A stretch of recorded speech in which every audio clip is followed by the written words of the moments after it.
சிறப்புமிக்க வசந்த அழைப்பின் இது சிறப்பு விருந்தினர் பகுதி. நேர்களான உங்களை சந்தோஷப்படுத்தவும் பல துறையோட பல அருமையான தகவல்களை உங்களுக்கு தருவதும் தான் இந்த நிகழ்ச்சி. அந்த வகையில இன்னைக்கு நம்ம நிகழ்ச்சியில பல தகவல்களை பகிர்ந்துக்க காத்திருக்கிற நம்ம சிறப்பு விருந்தினர் வேலைவாய்ப்பு அலுவலக ஓய்வு பெற்ற மண்டல துணை இயக்குனர் பி. சுரேஷ்குமார் அவர்கள். உடன் உரையாடுகிறார் ஆர். வெங்கடேஸ்வரன் அவர்கள். நேர்களே, உங்க சந்தேகங்களை கேட்க தயாரங்க. நிகழ்ச்சியை கேளுங்க, என்ஜாய் பண்ணுங்க. நன்றி ஓவியா. சிறப்பு விருந்தினருடன் சிறப்பான வணக்கம் நேர்களே. இன்று தேசிய இளையோர் தினம்.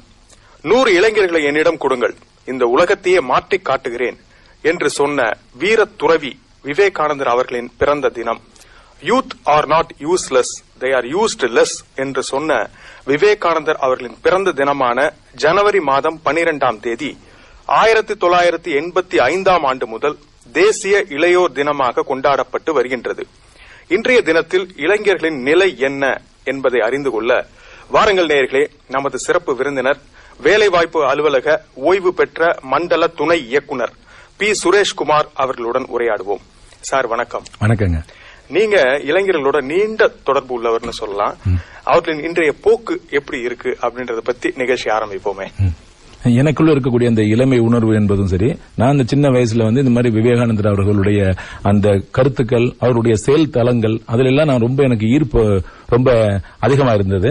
அந்த விதத்துல அப்பெல்லாம் எனக்கு ஒரு அறிவு வளர்ச்சியோ ஒரு பதவியோ அது மாதிரி ஒரு வாய்ப்புகளோ அதெல்லாம் இல்லாத ஒரு சூழல் வந்துட்டு என் வாழ்க்கையில செகண்ட் இன்னிங்ஸ்ன்றது முதல்ல ஒரு 15 வருஷம் ப்ராவிடன்ட் ஃபண்ட் ஆபீஸ்ல வேலை பார்த்தேன் நான். அதுக்கு பின்னால குரூப் 1 எக்ஸாம் எழுதி தேர்வு பெற்று அப்புறம் தான் புதுக்கோட்டையில எம்ப்ளாய்மெண்ட் ஆபீசரா முதல் ஜாயின் பண்ணேன். அப்ப பாத்தீங்கன்னா வேலை வாய்ப்பு, இளைஞர்கள் இது சம்பந்தமான தளம் அது.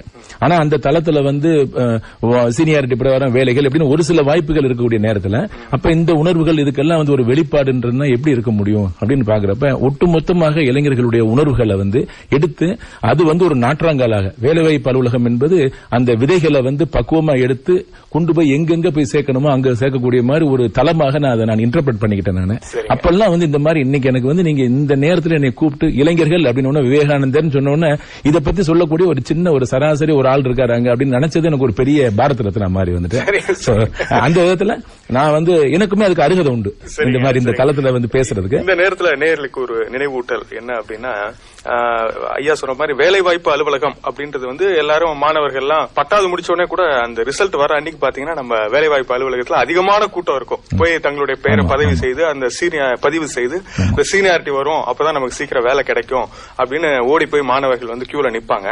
அந்த வேலை வாய்ப்பு அலுவலகத்து இதுதான் அதோட பயன் அப்படின்னு இருந்தத சற்றே இல்ல நிறைய மாற்றி வேலை வாய்ப்பு அலுவலகம் ஒரு ஸ்டடி சென்டராக அங்க மாணவர்கள் தாங்க படித்ததை மற்றவர்களோட பகிர்ந்து கொண்டு அவங்க தங்களுடைய அறிவை மேலும் வலுப்படுத்திக் கொண்டு என்ட்ரன்ஸ் எக்ஸாம் சிவில் சர்வீசஸ்க்கு ப்ரிப்பேர் பண்றதும் டிஎன்பிஎஸ்சி குரூப் 1 சர்வீசஸ்க்கு ப்ரிப்பேர் பண்றதுக்கும் அவங்களுக்கு வாய்ப்பு கொடுத்தது நீங்க அப்படின்றத நேயர்களுக்கு நினைவூட்டணும். 1992 நினைக்கிறேன் நம்ம வானொலி மூலமா நீங்க அப்ப புதுக்கோட்டையில வேலை வாய்ப்பு அலுவலராக இருந்தீங்க. அப்பதான் அந்த ஸ்டடி சென்டர் நீங்க ஆரம்பிச்சிருந்தீங்க இல்லைங்களா? அது ஒரு புதிய சிந்தனை. நிச்சயமா நீங்க வெற்றி பாதைன்னு சொல்லி நம்ம ஆல் இண்டியா ரேடியோல புதுக்கோட்டையில இளைஞர்கள் நான் கூட்டிட்டு வரப்ப இந்த மாதிரி ஏஐஆர் மாதிரி ஒரு பெரிய நெட்வொர்க் எல்லாம் இப்ப கிடையாது. இப்ப ரேடியோல ஒரு 2 நிமிஷம் பேசி அதுல ஒரு சின்ன இளைஞர்களுக்கு வாங்கி கொடுக்கறப்ப அவங்களுக்கு அதை போட்டு ரெக்கார்ட் பண்ணி கேட்டு சந்தோஷப்பட்டது எனக்கு இன்னும் ஞாபகம் வருது. ஆனா சார், இப்ப வேலை வாய்ப்பு அலுவலகத்துல நீங்க எல்லாரும் செய்யற மாதிரி செய்யாம இப்ப இளைஞர்களுக்கு வேற மாதிரியான ஒரு வழிகாட்டியாக இந்த வேலை வாய்ப்பு அலுவலகம் இருக்கணும்னு எப்படி அந்த சிந்தனை விதை உங்களுக்கு மனசுல விழுந்துங்க? சாதாரணமா பாத்தீங்கன்னா ஒரு ஈக்விட்டின்னு சொல்லுவாங்க, ஒரு நியாயம் இருக்கு. இவ்வளவு ரூபாய் கொடுத்து ஒரு பொருள் வாங்கினோம்னா அந்த பொருளுடைய பயன்பாடு என்பது அதற்கு குறைவில்லாம இருக்கணும் அப்படின்றது ஒரு பொது நியாயம்.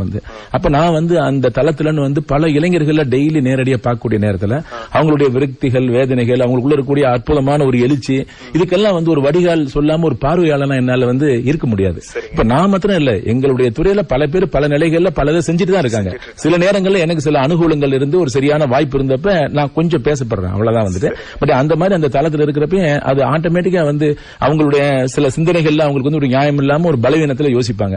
அப்பெல்லாம் விவேகானந்தர் சொன்ன அந்த வார்த்தைகள் ஞாபகம் வரும். அவ்வளவு பெரிய மனிதருக்கே முதல்ல ஒரு குரங்குகளை பாக்குறப்ப ஒரு பயமா இருந்ததுன்னு போற மாதிரியும் ஒரு நிமிஷத்துல ஒரு ஞானம் உடனே திரும்பி அதை எதிர்கொள்ளக்கூடிய நேரத்துல அந்த பயம் போயிருச்சு அப்படின்னு சொல்ற மாதிரி தான் எல்லா இளைஞர்களுக்குள்ளயும் சில நேரங்கள்ல ரோட்ல போறப்பயோ நம்ம முயற்சிகள் ஈடுபடக்கூடிய நேரத்திலயோ குரங்கு விருட்டுற மாதிரி பயந்துகிட்டு ஓடுவோம். திருப்பி எதிர்த்து நிக்கிறப்ப பாத்தீங்கன்னாக்கா அப்புறமேல பல தடவை அப்படி எதிர்த்து நின்று ஜெயிச்சவங்க தான் இன்னைக்கு உலகத்துல